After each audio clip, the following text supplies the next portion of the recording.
Oh, it's always exciting. You know what I love doing more than anything? Hammering fitness myths. This is what we were born to do. And in today's episode, we slap around 8 stupid lies that the fitness industry keeps telling people. So you're going to love this episode. Oh, I know why you're here.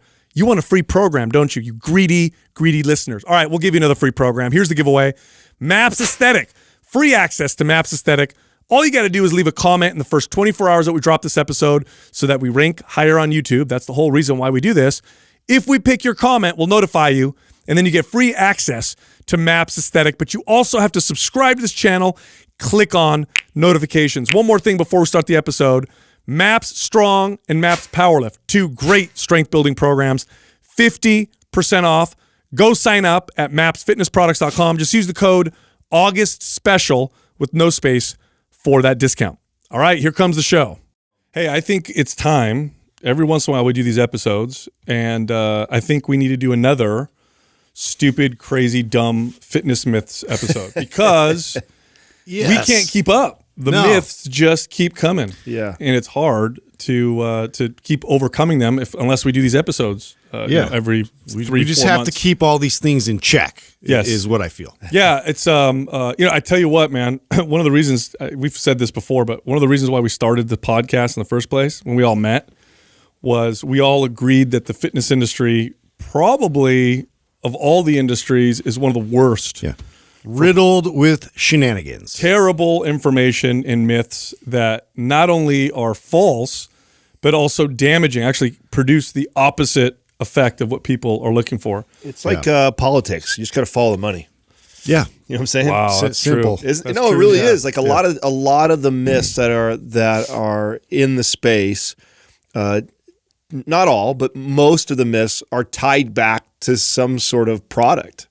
You know, something that they are trying to sell, and so if you follow the money, many times you'll forget. And that's the thing it's important to address too. I know you talk a lot about studies, Sal, on the show, but a lot of the studies that are out there, unfortunately, are funded by companies that already have a desired outcome going into it. Right. And so they'll take a piece of the study and present it as if that's conclusive evidence of something else. So for example, they'll be like, compound, like I remember these things that came out, like a compound in dark chocolate has been shown to accelerate fat mobilization, right? Well, what you look at in the study is conveniently done by Hershey's. Yeah, no. And then you look at a study and you see that there's these like things that are happening on a molecular level, but at the end of the day, it doesn't result in more fat loss because you still need to be in a deficit and all that stuff. Yeah. Or like compound in red wine might make you live longer. Resveratrol. Yeah, it will help you live longer. Yeah. So keep drinking that wine. So probably the top myth that it's been around since day one and it just won't go away is that if some is good, and this is in relation to exercise, right? If some is good, more is better. Or if a certain intensity is good, harder is better. So like there's no limit to how effective your workout can be. You just got to keep making it harder, just keep adding more, keep intensifying it, just go all out. Yes. So let's pretend that we're talking about medicine for a second, right? So you have an infection, you need an antibiotic. Here's your dose, 15 milligrams or whatever. Does that mean taking a 1,500 milligrams is going to be more effective? No, obviously not. In fact, the too much will cause problems. Same thing with exercise. The right dose will get you there the fastest. More than that and harder than that doesn't get you there any faster and oftentimes gets you there slower. Now, I like addressing this one because I think I fell in this trap for a really long time. And as we're sitting here talking about it, I'm trying to think of like, where do you think the root of this is? Like, where do you think, or what do you think the basis of it comes from? Do you think I think it's athletics? You think sports. Athletics, or you idolize certain sports heroes growing up, and I think back then, I don't necessarily know if it's the same today as it was when we grew up, but we definitely idolized a lot of sports heroes and how we're like, they must have got there because they trained so hard every single day and they kept adding to that. And it's all these like sort of heroic punishing stories. There's a lot of truth in that, because if I watch the workout of somebody who's extremely fit or extremely muscular, very advanced, To me, the average person, I'm looking at that going, oh my gosh, that's insane. Yeah. That's intense. That's crazy. That's what I need to do in order to look like I can that only person. hope to do that. But the problem is that that's how they work out. Maybe now, probably not always, by the way. Oftentimes when they're filmed, I know, look, hey, I'm guilty of this. If you film me in a workout, and you're going to post it, I'm going to bring a higher level of intensity. I'm going to go heavier, all that stuff, right? So you're watching them like push themselves really hard. Plus, you're watching what they do now after years and years and years and years of consistent training.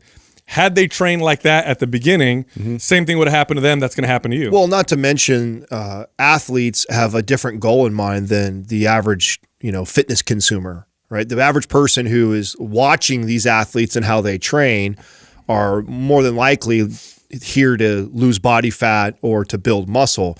And there is some value to athletes train that way, although I do think it's abused, and Justin's talked a lot about this on the show with athletes.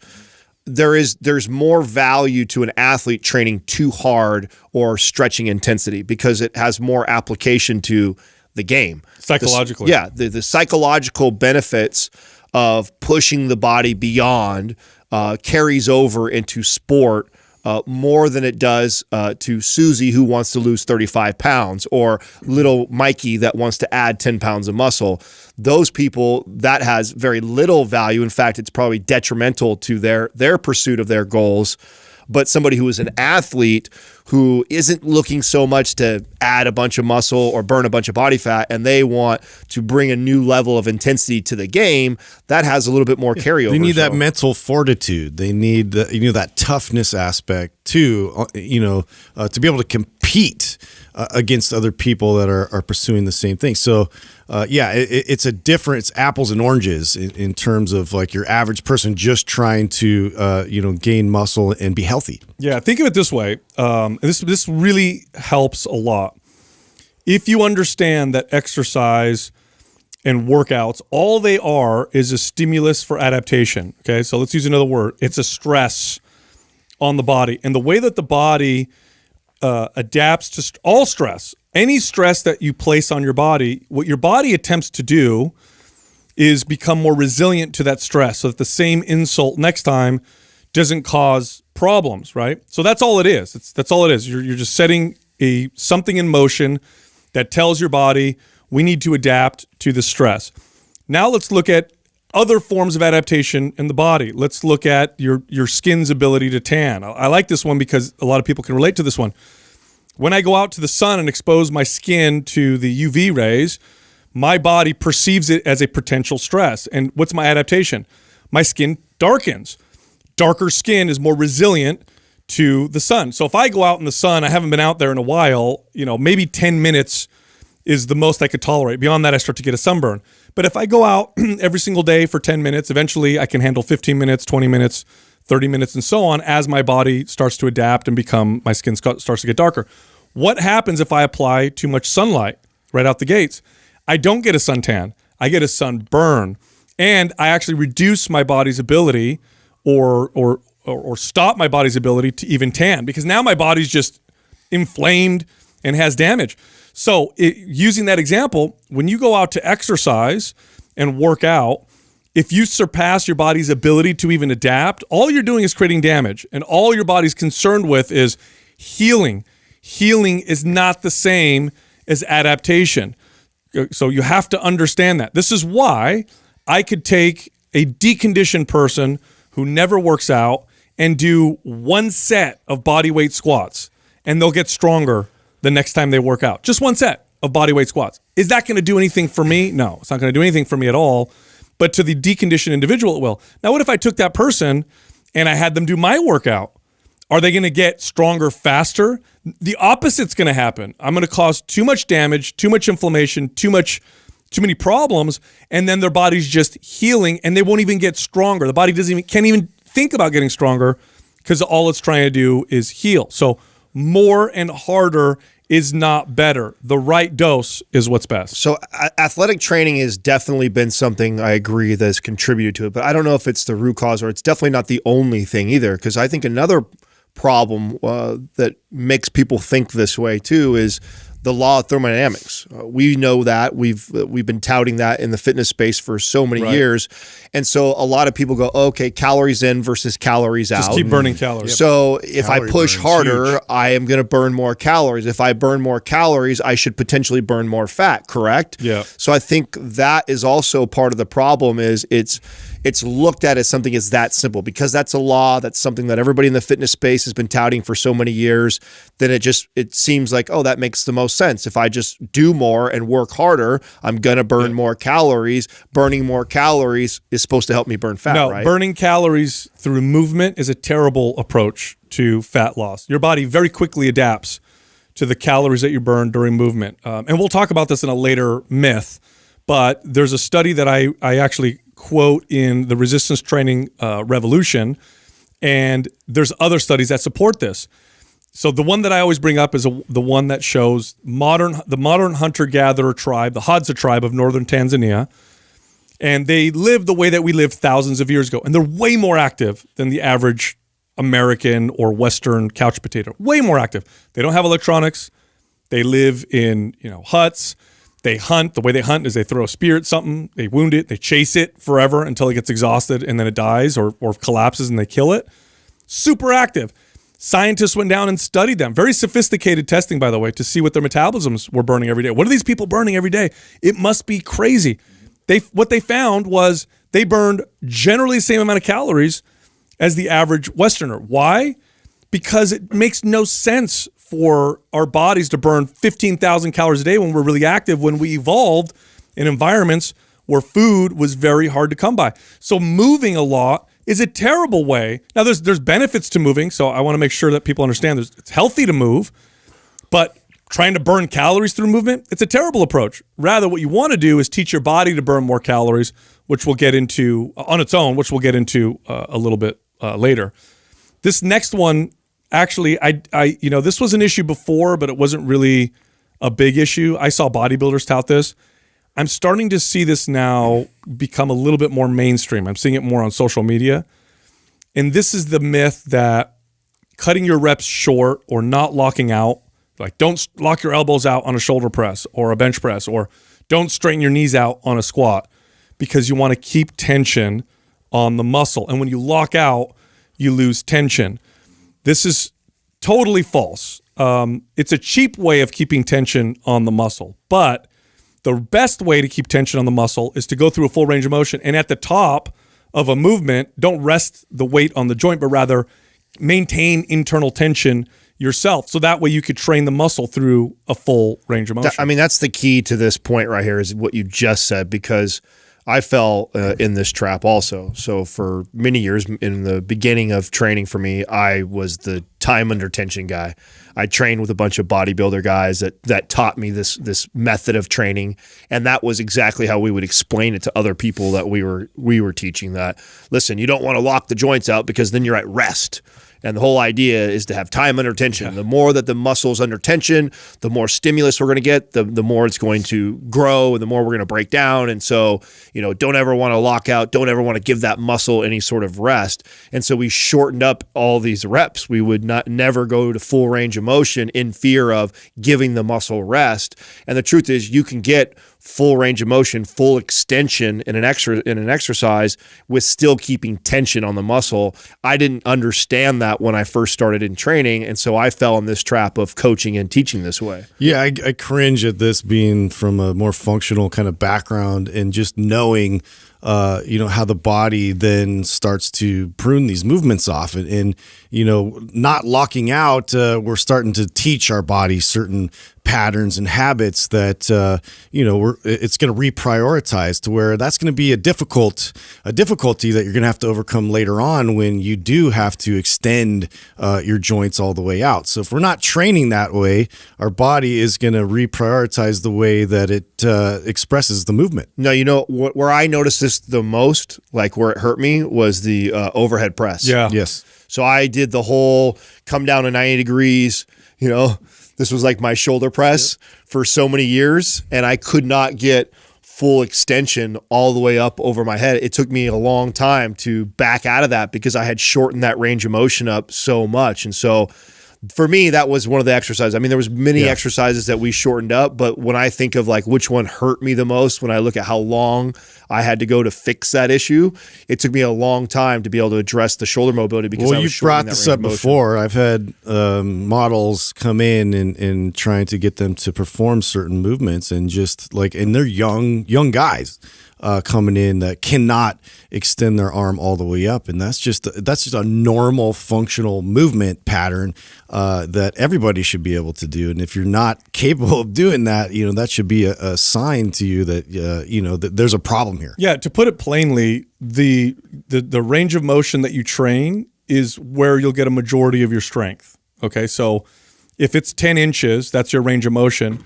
Most of the strength that you gain will be in that 10 inches. And the further you move outside of that 10 inches, the less of that strength that you have, to the point where you'll lose a lot of strength. So if you never lock out your shoulder press and maintain straight tension the whole time, and let's say you shoulder press with 135, you might only be able to do 100 with a super full range of motion, or maybe even less. I see this with people at the bottom of reps all the time too.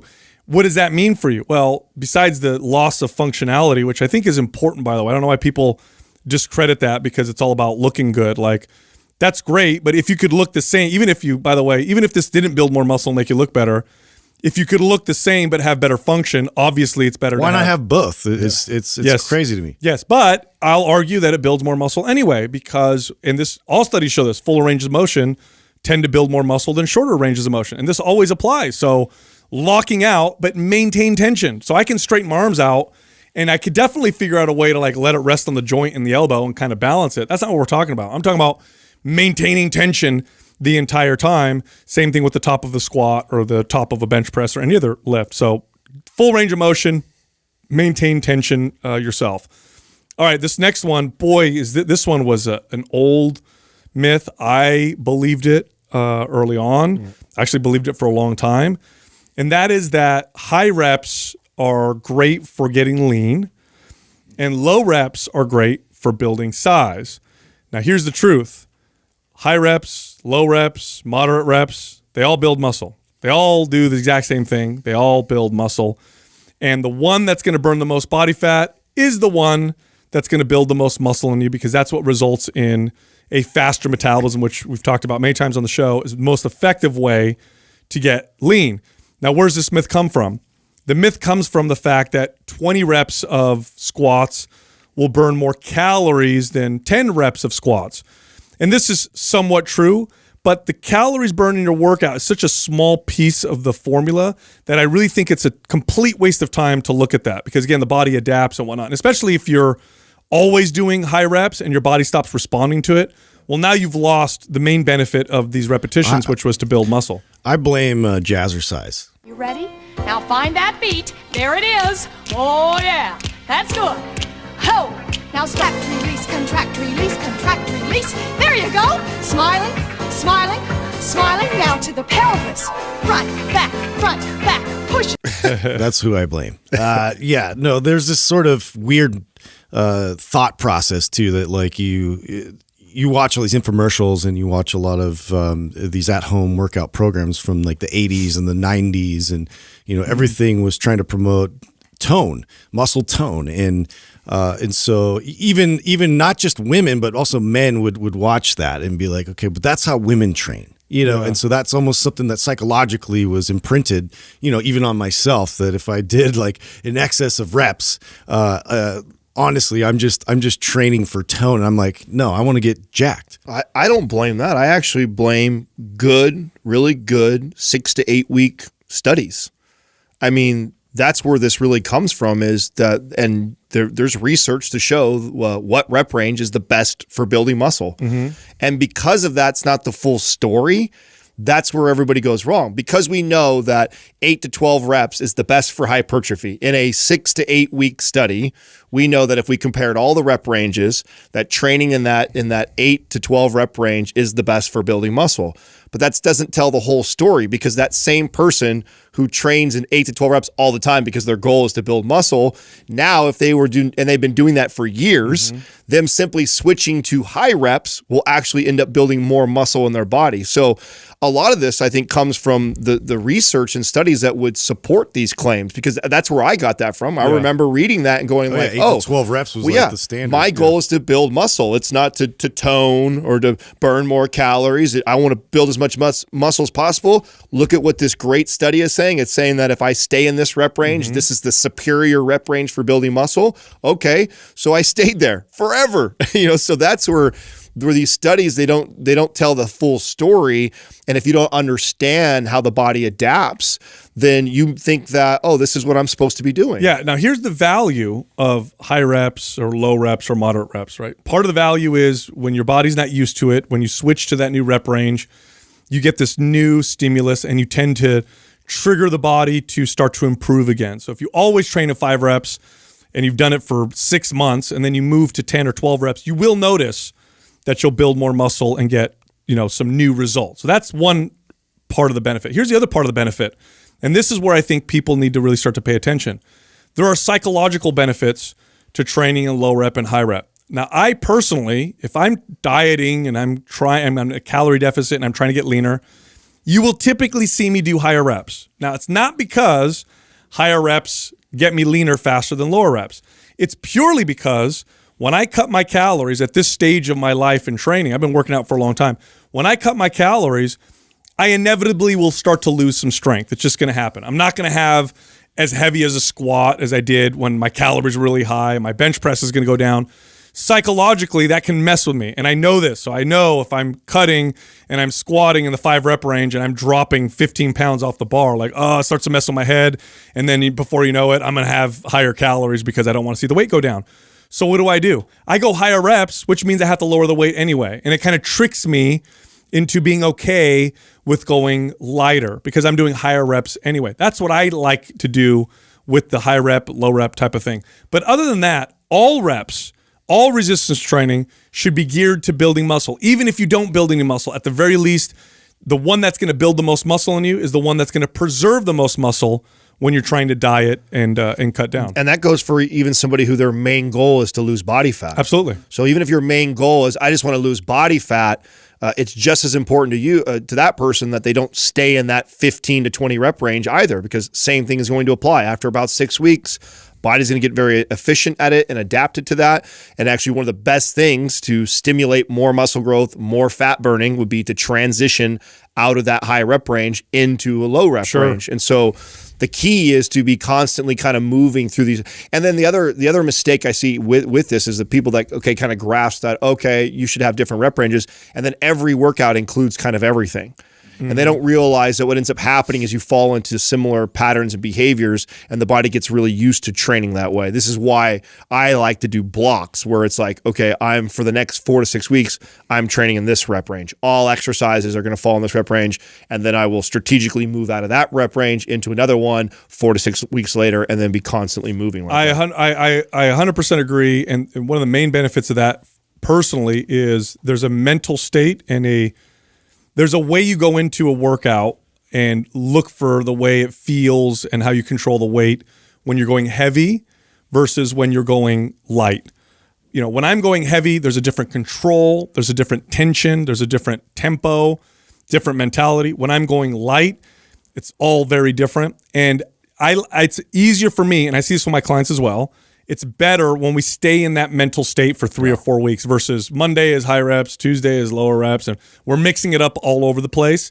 It actually takes me 2 or 3 workouts to get really good with that mental state. So I prefer the blocks. This is why you find in our MAPS programs, when we take you through different rep ranges, it's typically over the course of 3 or 4 weeks, and then you switch into another one. Well, each one of these methods is a skill. And we talk about this with exercises, but also just, being able to focus on that specific style is going to take your body a while to get used to. And so to be able to get good at it, you need to be able to keep practicing it. And so it's important to kind of allow yourself a few weeks to really like experience it specifically on its own. Now, Yes. the next one is one of my favorites for us to dispel. And I feel like we've been saying this for a really long time, and we always ruffle some feathers whenever Yes. we talk about this. And that is that cardio is best for burning fat. Yeah. That this idea that if you want to burn the most amount of body fat, that the best way to go about that would be to increase your cardiovascular activity. This is one of the most. Now, I want to say this first before we get into it, okay? There's value to doing cardiovascular activity. There's health benefits to doing cardiovascular activity. There's benefits to all forms of exercise so long as they're applied appropriately. So I want to say that before people go like, oh, you guys are anti-cardio and you think cardio, you shouldn't do it. No, that's not what we're saying at all. What we're saying is the message that the best way to burn body fat from an exercise perspective is cardio is not only wrong, it's actually damaging. This is one of the main reasons why I think there's such a high fail rate with weight loss. Now, of course, it's very complex. A lot of it has to do with diet. But a lot of it also has to do with the fact that when the average person decides they want to lose weight, this is what they end up doing. They go, okay, Cut calories, do cardio. I got to cut calories and let me start to do cardio. Here's the problem. Here's why we promoted cardio for so long. In terms of time spent doing it, it does burn the most calories. An hour of cardio, an hour of running is going to burn more calories than an hour of lifting weights or, doing other forms of resistance training. This is totally true. Here's the problem. The least valuable thing of exercise, of all the things that exercise does for you, the least valuable thing, 100%, is the calories you burn while you do it. It's actually a waste of time to even look at that because your body adapts to it and we ignore the adaptations that take place from that exercise. Here's what happens with cardio. When you do lots of cardio, your body gets better at cardio. One of the ways your body gets better at cardio is it pares muscle down and makes you more efficient at burning calories. In other words, when I say efficient, what I'm saying is it slows your metabolism down. By the way, this is not just my experience or Adam and Justin's experience and our clients, although we've seen it many times. Studies show this. When people diet and do cardio, a significant amount of the weight that they lose is muscle. In some studies, it's half. Now, why is that a bad thing?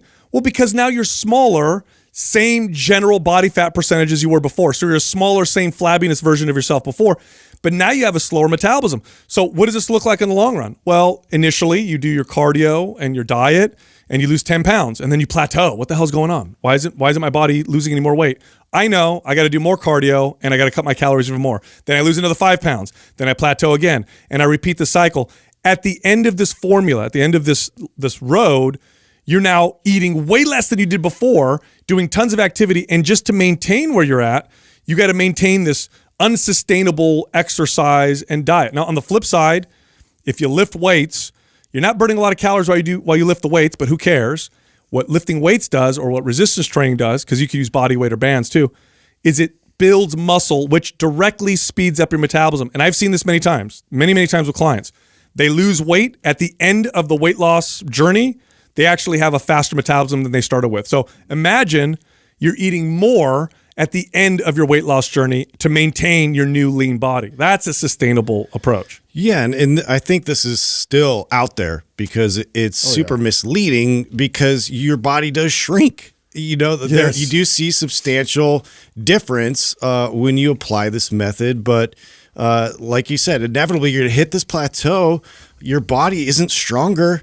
And all those are signals on its own that we're not maintaining the amount of muscle that we had previously, and I just don't think that people are aware that there's a different way to approach that, and you could do it in a way where you can also maintain a healthy amount of muscle mass and strength and get all these other benefits to it, but also, reduce down, the overall body fat that you're carrying around. Well, you hit it on the head on why this is so misleading is because temporarily it actually results in what the people are trying to, get. Initially, the scale moves fast. Yeah, I mean, if you get somebody who wants to lose, say, 30 to 50 pounds, and they heard that, I just need to cut my calories and I need to start doing cardio and that'll help lose weight, that's confirmed. initially. I mean, that they cut their, let's say you got someone eating 3,000 to 4,000 bad calories all day long, and they're not doing any sort of exercise. You take that same person, you reduce them to 1,500 calories and an hour of cardio every single day. And initially for the next week or two, they're going to drop weight probably every single day for the next 2 to 3 weeks.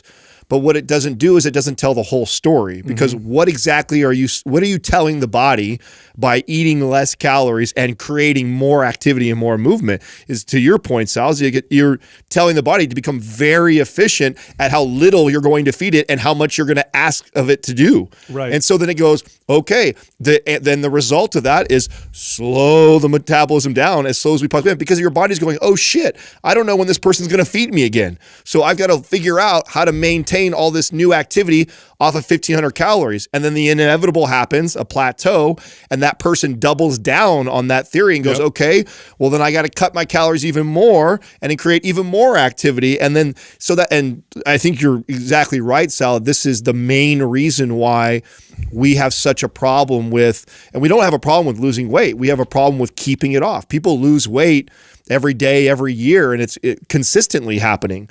But what happens is 80+% of those people put it all back on and some more. And I think it's because of and I think that's why too, I think I'm so passionate about dispelling this myth, because I think it is one of the number one culprits for the lack of success that people have, because this is the approach that they have with fat loss. Oh, it's extremely discouraging, because I lost 20 pounds, but I'm doing cardio 6 days a week, and I'm eating like almost I'm working nothing. really hard. And then I go on, yeah, you are. Yeah, and then I go on vacation for a week, and boom, I gain a bunch of weight back. And what the hell is going on? By the way, your metabolism slowing down to adapt to cardio, or speeding up, right, to adapt to resistance training, right? Both of those are not bad. Like slowing a metabolism that slows down, your metabolism is doing exactly what you evolved to do. And this is true now. A slow metabolism was extremely valuable 100,000 years ago. Back when food was scarce. Well, 100,000 years ago, you don't want, like the Hadza tribe that they studied, right? Like I talked about earlier. You don't want to be a hunter-gatherer burning 6,000 or 7,000. You're going to die. Where are you going to find 6,000 or 7,000 calories in nature? So it was a great thing. Today, if you live in modern societies, you know what's a good thing? A fast metabolism. I'll tell you what. If I could snap my fingers and do one thing that would cure the obesity epidemic, it would be this. If I could double everybody's metabolism like that, that's it. Everybody does the same shit, eat the same, but everybody's metabolism just doubled. You would see the obesity epidemic, disappear within a very short period of time. Temporarily. A fast metabolism. I'm sure they would. Until all the behaviors. We would find a way. Yeah. But my point with that is that a fast metabolism is extremely valuable now, and so that's what you want to aim for. Here's the beauty of it, by the way. Resistance training doesn't need to be performed nearly as often as cardio. In fact, for the average person, 2 days a week is plenty to give them a lot of these benefits. And one more thing, just to hammer this home, one of the other beauties of resistance training is it's the only form of exercise that positively influences the hormones. It brings a youthful level of hormone, because the main signal is to build muscle, and the hormones associated with building muscle, testosterone, better growth hormone, lower cortisol, balanced estrogen and progesterone, starts to happen. Well, cardio doesn't send a preserve muscle signal. And in fact, it tells you to get rid of muscle because you just need endurance, but you don't need much strength. So terrible myth, and it's one of the more damaging ones. It's actually the whole reason why I wrote The Resistance Training Revolution was the main one. Now, this next one is becoming a bit of a trend that I'm starting to see people talk about now. And I think part of the reason why it's becoming a trend is because one of the strategies with marketing and social media, if you want to get something to go viral, You got to be a contrarian. yes, Right? you want to counter what a lot of people believe. And there's truth to this. We did this early on, except we picked things that were actually false and countered them. We went the truth route. Yeah. This next myth is totally false. And this is what you hear sometimes, is that squats and deadlifts, they're not essential. You don't need to do them to develop a great body. Now, let me replace this with something else. You don't need to walk. You don't need to know how to walk in order for you to be alive and be a human. Like, and the reason why that one sounds crazy to people is because we understand generally that walking is a fundamental human movement. Imagine if you couldn't walk anymore. Who cares how fit and great everything looks? You can't walk, you can't walk. Squatting and deadlifting are also essential human movements. So even if, and we'll argue the opposite of this, but even if squatting and deadlifting was no more effective than other exercises for building muscle and burning body fat, which isn't true, they are more effective. But even if they weren't more effective, you still want to do them because squatting and deadlifting are literally fundamental human movements. And if you stop training them, you actually lose the ability to do that. The truth is, the only reason why your walking analogy sounds so ridiculous is because we're not quite Wall-E yet. Yeah. I mean, seriously, if everybody had these hoverboards and floating scooters that, flew right underneath your feet as soon as you got out of bed and you never had to walk anywhere, that's how this would be talked about. And it wouldn't be so absurd because people are like, well, why? I don't need to really walk.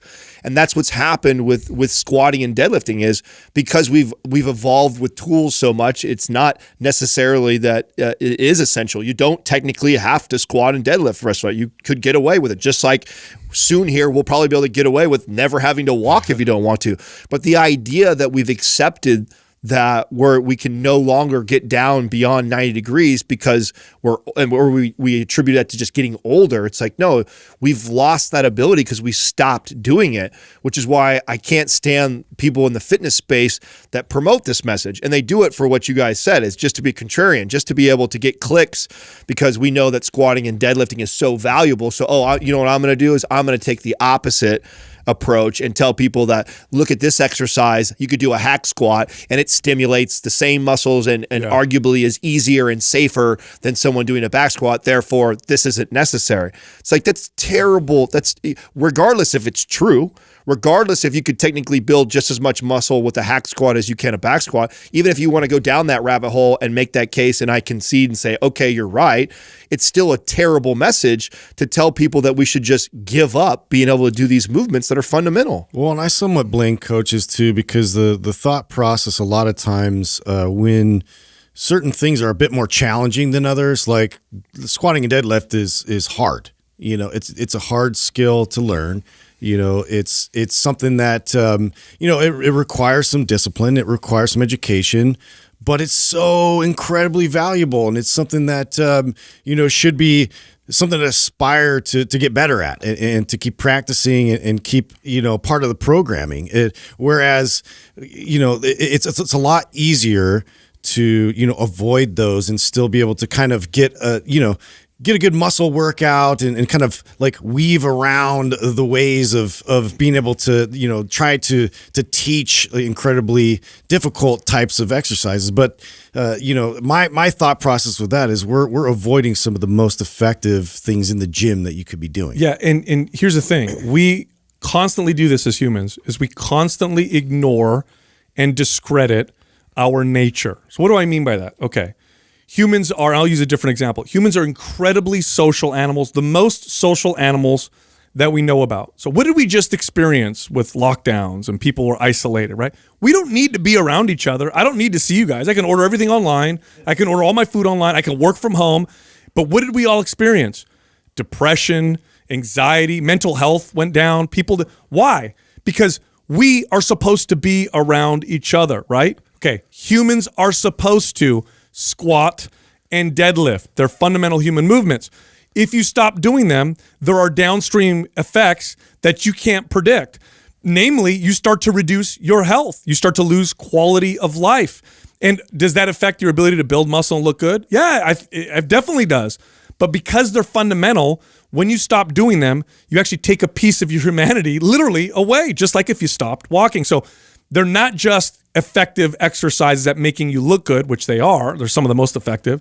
They're fundamental human movements. And if you exercise your body and don't exercise these most important movements, you are almost completely missing out on the whole purpose of why you're working out in the first place. And when you're strong, you're protecting your joints and you're protecting your body from pain. Yes. And I think that's something that people don't realize that either. Like there's just, a lot of times it seems like it's just the age factor. It's like I'm getting old and so therefore I'm just going to experience these pains, these arthritises, like, it just becomes part of sort of the new normal, whereas you could be addressing this ahead of time, getting stronger. You don't have to experience that type of pain. Well, that even more reason why you should be doing this is, to your point you're making right now, is that it's always the fitness professional that's all jacked and ripped and trains 5 to 7 days a week that's making this case.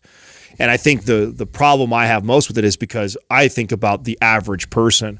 And I also think about even the way I train today compared to what I trained just a decade ago. Like, the way I train right now is literally to do as little as possible inside there to maintain a healthy, fit, strong body. Like that's my goal is more towards business and fatherhood and being a good partner and things like that. It's not about having the most jacked physique. And when I think about exercises that I can do that give me the most bang for my buck, there's just nothing that compares to a squat. The ability to be able to just barbell back squat, what that does for shoulder mobility, what that does for your spine, your neck, your hips, your ankle mobility, like your core strength, like your posterior chain. Like, I mean, there's not a lot of exercises that if you just get good at that one thing, that it promotes pretty good general health in your entire body from your neck to your fucking toes. Yep. So I can't stand when I see someone who's super shredded and ripped and that's making this case that we can do hack squats instead, or you never have to do a barbell back squat. Not because it's not true and you can't be ripped and never do those movements. Of course you can, but because it's such an important movement for people to learn and get good at, because one day you will wake up and you're going to be 50 something years old and you don't care to compete with the 25-year-old kids that got shredded quads and lifting 7 days a week. And you're just like, hey, I just want to be fit and strong. I want to be a good dad. I want to be focused on business. And I want to do as little as possible inside this gym and get the most bang for my buck. And I tell you what, when you eliminate exercises like deadlifting and squatting, you're eliminating two of the best movements you can to obtain that goal. Yeah, totally. 100%. All right, here's the next one. And I used to hear this one all the time from people in the gym when I would talk to them about like proper exercise and what's most effective, and even have family members tell me this, which is, well, like let's say my aunt is she's never exercises, and then she decides she's going to start working out. So she starts doing spin classes, right? Super intense spin classes. And then I sit her down and say, listen, that's not really good for you. Your fitness level is not there. You should focus on balancing out your body. We need to do some strength training. She goes, you know what though? But doing something's better than doing nothing, right? So at least I'm moving. Isn't that good? This one ruffles feathers so bad right here because people get caught up in whatever thing they're doing, whether it be a Zumba class, an Orange Theory, an F45. Like they found something, their CrossFit box. They found something that they love, the community around it, or they love something about it. And they do not want to be told that they don't want to be criticized at all. At all. And that's always the after you break it all down and explain to people why it may not be the best thing for them. In fact, it's probably one of the worst things they could potentially be doing. The argument back is always always, well, it's better than doing nothing at all. And I'm going to make the case that it's not necessarily. I mean, you could be setting yourself up for a much harder time. If you're doing a class that is high intensity all the time and you're eating less calories to try and burn body fat, it goes back to the metabolism point that we made up earlier. The constant pounding on the joints could cause wear and tear to where you have aches and pain that now will limit you from doing other exercises. So you slow the metabolism down, you potentially injure yourself, and then you're only making it that much more difficult to maintain this healthy, fit body down the road. Maybe it's working for you right now because you're enjoying it and you're in the thick of it, but it isn't necessarily better just because you're doing something. No, appropriate activity is better than no activity, right? Inappropriate activity is bad. That's the bottom line.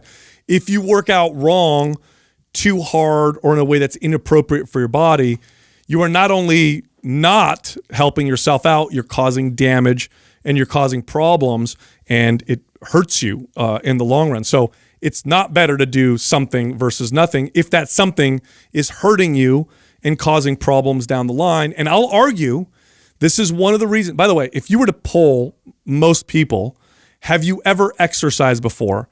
A majority of people would say yes, right? A majority of people would say yes. Then if you do that same poll, are you exercising consistently now? Most of them would say no. And one of the reasons why they say no is all the bad experiences that they had. Oh, I tried it. It never worked for me. I hurt my back. My knee hurts, or I lost weight and then I gained it back. And so I just stopped doing it. Part of that reason is because they were doing something that was wrong.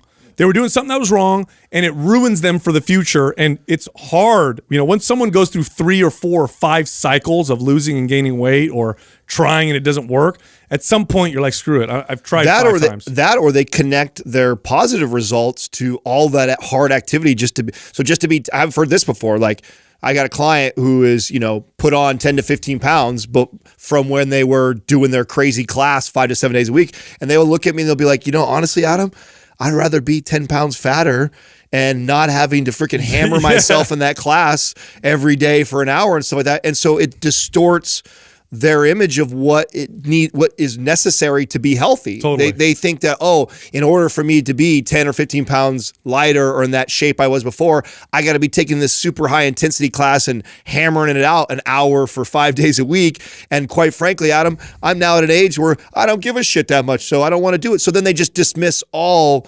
exercise because they connect it to that intense way of training. It's much more difficult to undo bad patterns, at the end of the day, like to be able to undo, all these things that, you're teaching your body and you're forming these solid, movement patterns, to be able to undo that and kind of repair that going forward is much more difficult than to just barely do one thing at a time the right way. Well, it goes back to the shoulder press thing that I brought up with the time and attention thing. Had I been taught to go full range of motion from the very beginning, I would have never had to undo all that. It took years of actually working on shoulder mobility just to get to a place where I could actually hold a bar behind my head. Like, I couldn't do that for a long time because of your point that you're making right now. Because I had created such bad patterns for so many years, it wasn't so simply as like, now I'll go full range of motion. It's like, well, I can't now. So now I have to do all this work to undo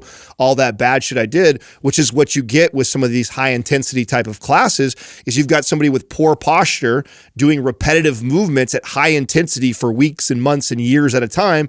And that work to undo is just, it's such an uphill battle. Yeah. Now, all right, this next one's really annoying to me, and this one's become actually quite politicized, and that's the myth that meat is bad for you. And I hate this one because it's completely false. Now, I'm not talking about all meat, okay?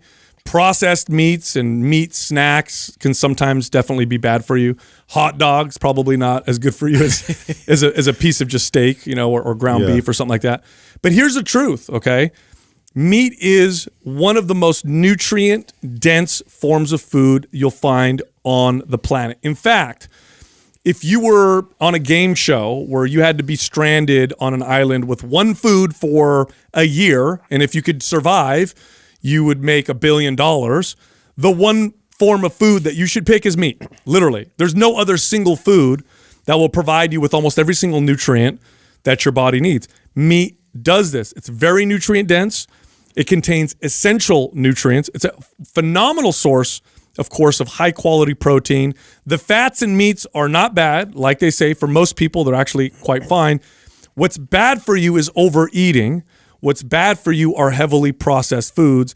Part of the reason why people say meat is bad for you, and they'll pull up studies, is in these studies, people are eating cheeseburgers and hot dogs and salami and stuff like that, and they throw that all in there and be like, ooh, look at all this meat and look at all this correlation to, or connection to. It's actually really hard to overeat if your diet is mostly all meat. I remember when we went through the ketogenic diet, and I happened to do it in the thick of like the competing years, and so my caloric maintenance was really high. And I remember telling you that, like, okay, I like this all meat type of a diet for trying to maintain body weight or potentially losing body fat.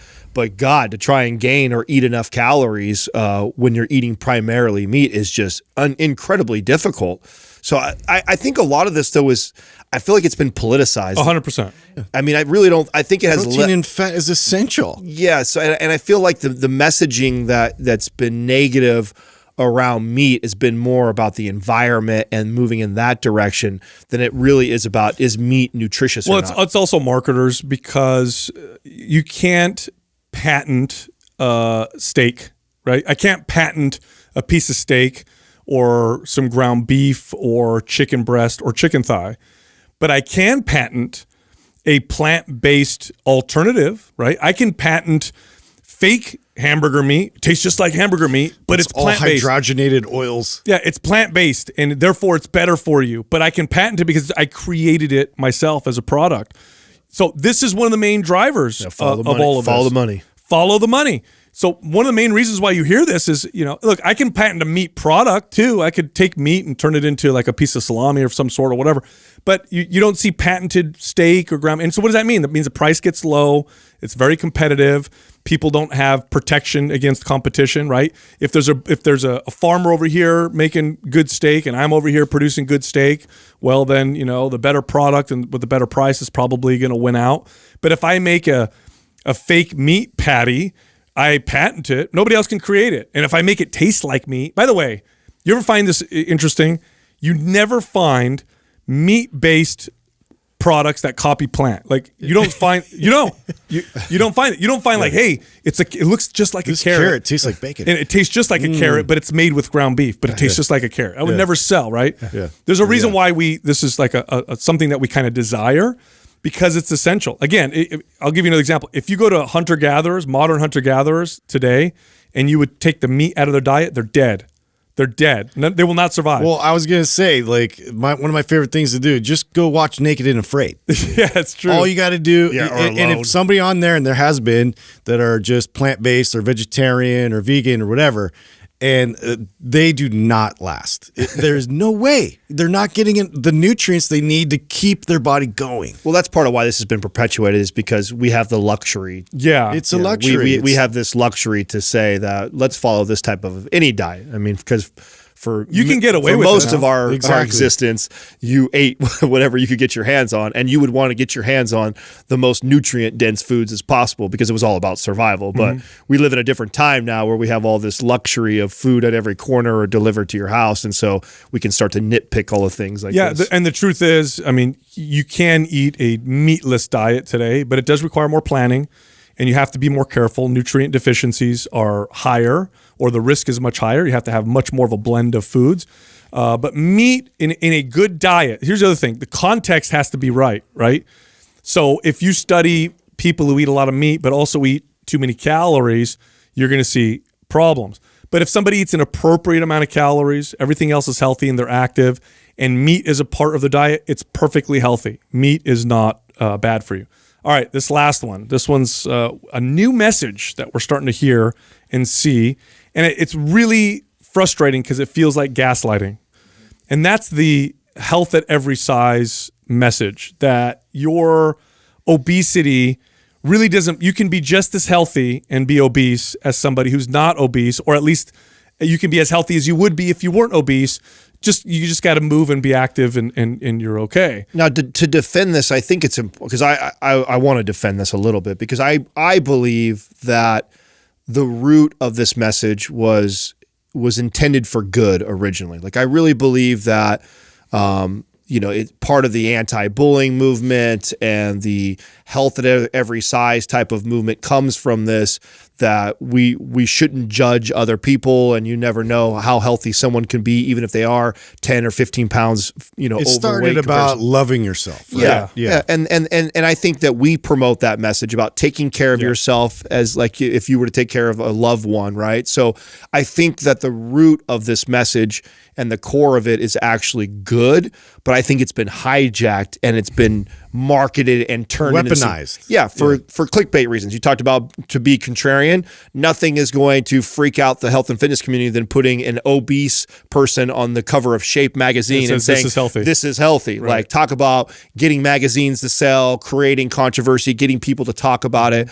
So I do think that it's been hijacked. And the unfortunate part is the average consumer is the person who's suffering, because there are some people that don't realize that this movement's been hijacked and really are starting to believe this message that, oh, I could be 50, 60 pounds overweight and still be really healthy. And the truth is, no, you're not. You're not healthy. At least you're definitely not the healthiest version that you could possibly be. Right. You would be 10 times healthier, that same person with 50 pounds of less fat on your body. That's key, by the way, because what you don't want to do, this is not a fair comparison, is to take obese people who exercise and eat whole natural foods and do everything else and compare them to people who are at normal weight, who smoke, drink alcohol, and have bad relationships and all that stuff. That's not a fair comparison. The comparison is you not obese doing all the healthy stuff versus you being obese doing all the healthy stuff. Does the obesity itself contribute to worse health? And the answer is unequivocally yes, 100%. Just having that much, by the way, body fat isn't this innocuous tissue that you just store on your body and it doesn't do anything. It's a hormone sensitive tissue. It produces its own inflammatory markers. It obviously is extra weight that you have to carry that doesn't support itself. So if I gain 10 pounds of muscle, that 10 pounds of muscle moves itself. It's functional, right? If I gain 10 pounds of body fat, it's like I'm wearing a weight vest with extra weight on my body. So now my joints and my body has to support It this. exacerbates other underlying issues that are happening in the body internally. Right. It's estrogen sensitive. It reduces insulin sensitivity by itself. So obesity by itself, even if everything else looks good, by itself contributes to a lower quality of life, reduced health, reduced longevity. That is a fact. It is proven in every single study that's ever been done on it. But this is a message that is being sold to get you to buy crappy products or magazines, or even being used in political ways to say that it's shaming people to say that obesity is unhealthy. Totally not true. Being overweight by itself has health risks. And maybe one of the most dangerous myths out of all the ones we address. Absolutely. Because you start getting to the place where people start accepting that and believing that that's true, and we're just going to continue to head in the direction that we have been for the last 3 decades. Totally. Look, if you like our information, head over to mindpumpfree.com and check out all of our free guides, right? So we have guides on muscle building and fat loss. We have guides on improving your health and longevity, reducing pain. We have guides for personal trainers. Again, it's mindpumpfree.com. You can also find all of us on Instagram. So you can find Justin at mindpumpjustin, me at mindpumpsal, and Adam at mindpumpadam.